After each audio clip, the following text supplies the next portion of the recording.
In the span of 18 months, 13 brilliant minds vanished from the earth. Not in a spectacular blaze of tragedy that would capture headlines or stir immediate investigation, but quietly, almost inconspicuously, as if erased one by one from a carefully maintained list.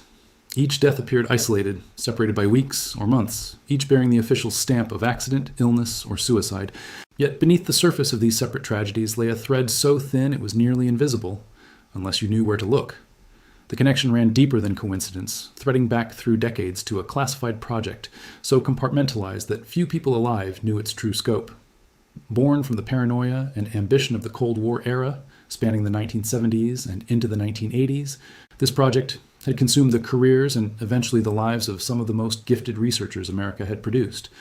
These were individuals who had answered their country's call, who believed their work served a greater purpose, who traded openness for secrecy and personal freedom for national security.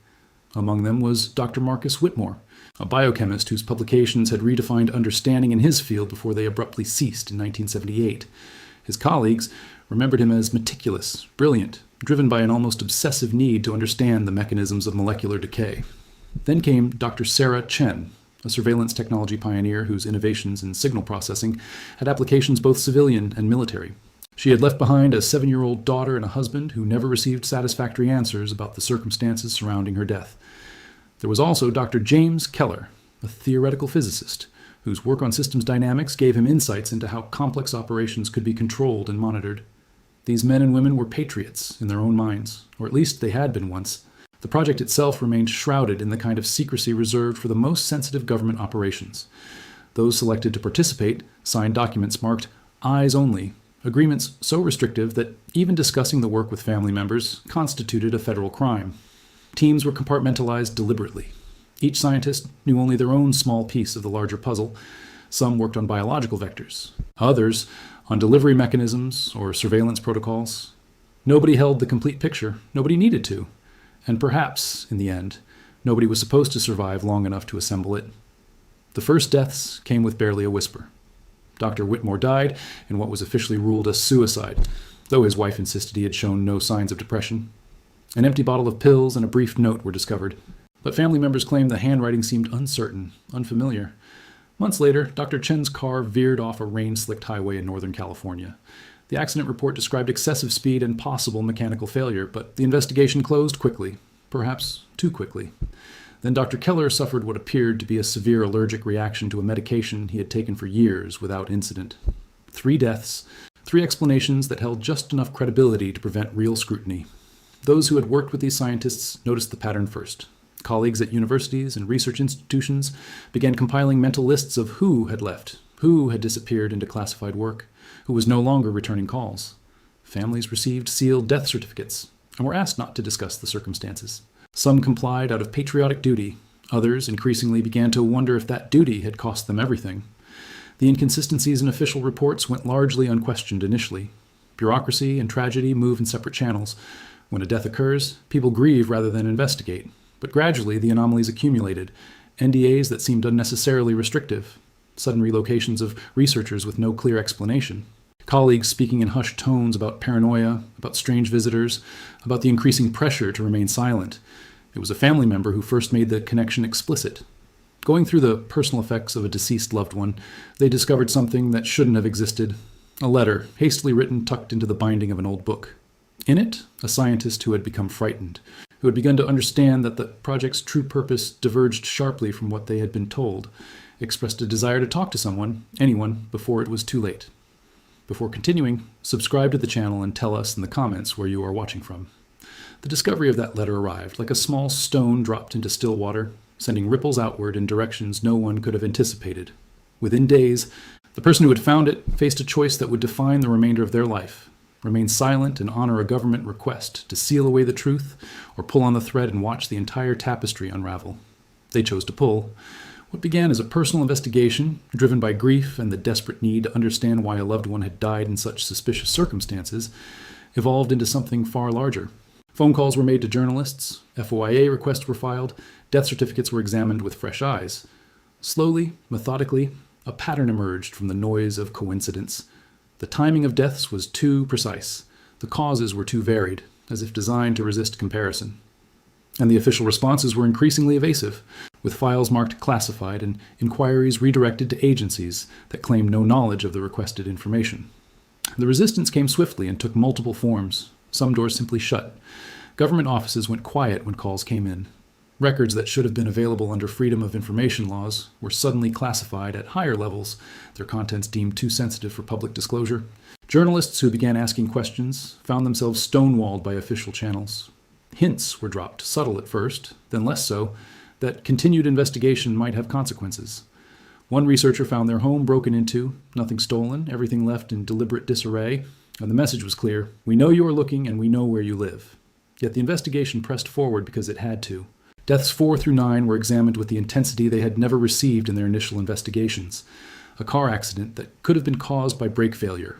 A heart attack in a man with no history of cardiac disease whose autopsy results were sealed. A drowning in a residential swimming pool on a clear afternoon.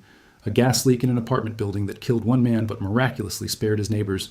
A fall from a fourth-story window that witnesses insisted could not have been suicide. An unexplained infection that progressed with terrifying speed, resistant to every antibiotic known to medicine. As the details accumulated, a theory began to take shape in the minds of those investigating. Each death had eliminated a specific piece of expertise. The biochemist who understood vector design, the engineer who knew delivery systems, the mathematician who could model dispersal patterns, the medical researcher who understood physiological effects. It was as though someone possessed a complete schematic of the research project and was methodically erasing it, one specialized mind at a time. Whether through accident arranged to look natural or through something more direct, the pattern suggested intention. It suggested orchestration. This realization brought with it an agonizing moral complexity. The scientists themselves presented a puzzle without easy resolution. Had they been patriots defending national security, or had they been participants in something fundamentally wrong? Some evidence suggested they had begun to harbor doubts about their work, that patriotic service had curdled into something darker as they understood the true implications of what they were creating. Letters recovered from personal effects contained philosophical questioning, moral uncertainty. Were they heroes planning to expose wrongdoing or security risks who had become liabilities? The answer seemed to matter less than the fact that someone believed they could not be allowed to speak. The cover-up deepened even as investigators drew closer to truth. Classified documents vanished from archives that should have been secure.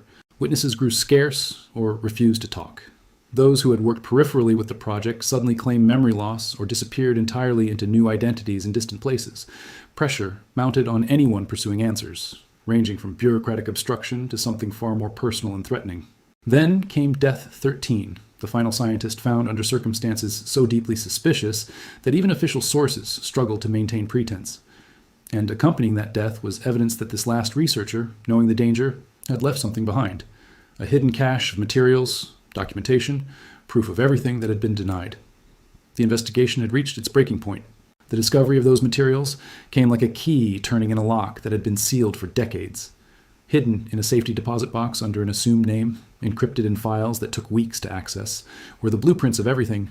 Research proposals that outlined objectives far darker than officially acknowledged. Correspondence between project leaders debating whether the work had crossed an ethical line beyond redemption. Most damning of all, personal testimony from the scientists themselves, recorded in their own voices, detailing what they had been building and the creeping horror they had felt as they understood its true purpose. The contents revealed a weapons program unlike anything the public had been told existed. Not merely theoretical, but operational. Not merely defensive, but actively developed for deployment. And at its core was a moral catastrophe that had haunted those 13 minds until the moment they died. They had built something that could not be unbuilt, knowledge that could not be unknown, and they had eventually recognized that they were not patriots, but architects of potential atrocity. The pressure that erupted from the emergence of this evidence was unlike anything the investigators had previously encountered.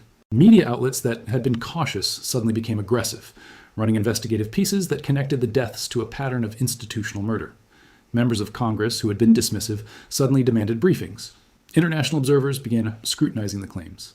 The narrative that had held so firmly, coincidence, natural causes, isolated tragedies, began to crack under the weight of documented proof. The government's response came through multiple channels simultaneously. Official denials were issued, though they had lost their earlier conviction. The project, they claimed, had been decommissioned decades earlier and posed no contemporary threat. The scientists had been troubled individuals prone to depression and paranoia.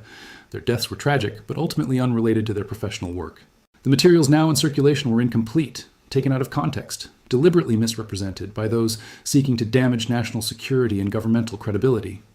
Yet these denials rang hollow against the voices of the scientists themselves, recorded and authenticated, speaking with clarity about what they had done and why they could no longer remain silent. Accompanying their testimony were the testimonies of others, whistleblowers from within classified agencies, people who had carried the burden of this secret for decades and could finally release it. Contradictions in the official narrative began to unravel publicly, each thread pulling at others until the entire structure of denial showed strain. For the families of the 13, the revelation brought a complicated resolution. They learned, finally, what their loved ones had been doing in those classified facilities. They understood the moral burden their relatives had carried, the fear that had ultimately consumed them, the attempts to find a way to speak truth without destroying themselves and their families in the process. Some found solace in recognition that their relatives had tried to do the right thing, even as that rightness had cost them everything. Others felt only the raw edge of grief, knowing that patriotic duty had been weaponized against conscience. The question of accountability remained contested and ultimately incomplete. Investigations were launched, but proceeded slowly, hampered by classification restrictions and institutional protection of those still in power. Some documents were released, others remained sealed. Congressional hearings happened, but produced more questions than answers. The individuals who had orchestrated the program had long since retired or passed away, making legal responsibility difficult to assign. The system, it seemed, had designed itself to be unaccountable. Yet something fundamental had shifted. The 13 scientists could no longer be erased or forgotten. Their names entered the historical record. Their warnings became public knowledge. Future researchers in classified programs now knew that silence might not be permanent. The truth had ways of emerging from even the most secure vaults. The cost of their resistance had been absolute, but its impact rippled forward into a changed landscape. Years later, a memorial was erected, not by the government, but by private citizens and organizations devoted to scientific ethics. 13 names carved into stone, 13 lives that had mattered, whose final act had been to choose truth over complicity, regardless of the price. Their story became a warning and a testament to the power of conscience and to the terrible things that happen when institutions believe themselves beyond scrutiny.